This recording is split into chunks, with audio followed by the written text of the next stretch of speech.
Guys, അപ്പോൾ നമുക്കിന്നൊരു room make over video ചെയ്താലോ? ഇപ്പോൾ അതാണല്ലോ ഇൻസ്റ്റയിലൊക്കെ ട്രെൻഡ്. അപ്പോൾ ഞാൻ ഓർത്തു എൻ്റെ റൂമിന് ഒരു മേക്ക് ഓവർ കൊടുത്താലോ എന്ന്. ഇന്ന് ഇച്ചിരി മെസ്സി ആയിട്ടാണ് ഇത് കിടക്കുന്നത്. എന്നും ഇങ്ങനെയൊക്കെ തന്നെ കിടക്കുന്നത്.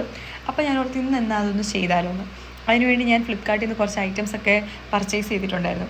എൻ്റെ ഏറ്റവും കൂടുതൽ വിയേഡായിട്ട് കിടക്കുന്ന സംഭവമാണ് എൻ്റെ ഈ സൈഡ് ടേബിൾ. എത്രമാത്രം അടുക്കി വെച്ചാലും അത് വൃത്തിക്കിരിക്കില്ല.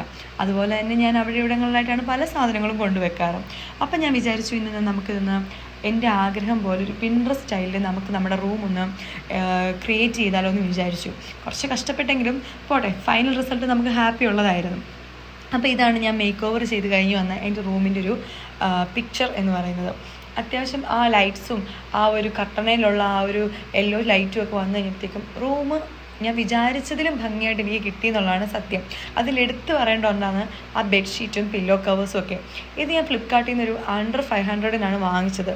അതുപോലെ തന്നെയാണ് ഇന്ന് എൻ്റെ സൈഡ് ടേബിളൊക്കെ വളരെ മനോഹരമായിട്ടിരിക്കുന്നത്. ഇത് എത്ര ദിവസത്തേക്ക് കാണുമെന്ന് എനിക്കറിയില്ല, പക്ഷേ ഇന്നത് അടിപൊളിയായിട്ടിരിക്കുന്നത്. അതുപോലെ തന്നെ ഫ്ലിപ്കാർട്ടിൽ നിന്ന് എനിക്ക് കണ്ട് ഭയങ്കരമായിട്ട് ഇഷ്ടപ്പെട്ടാണ് ഈ കുഞ്ഞു ഈ മിനിയേച്ചറായിട്ടുള്ള സംഭവങ്ങളും ഈ ബുദ്ധനും അതുപോലെ തന്നെ ഈ ഒരു സ്റ്റാൻഡും ഒക്കെ. അപ്പം ഞാനിതെടുത്തു. ഇതൊക്കെ ആയിക്കഴിയുമ്പോഴത്തേക്ക് റൂം കുറച്ച് ഞാൻ വിചാരിച്ച രീതിയിലാവുമെന്ന്. ഞാൻ വിചാരിച്ചതിനേക്കാൾ അപ്പുറം ഭംഗിയായിട്ടാണ് ഇന്നെൻ്റെ റൂം ഇരിക്കുന്നത്.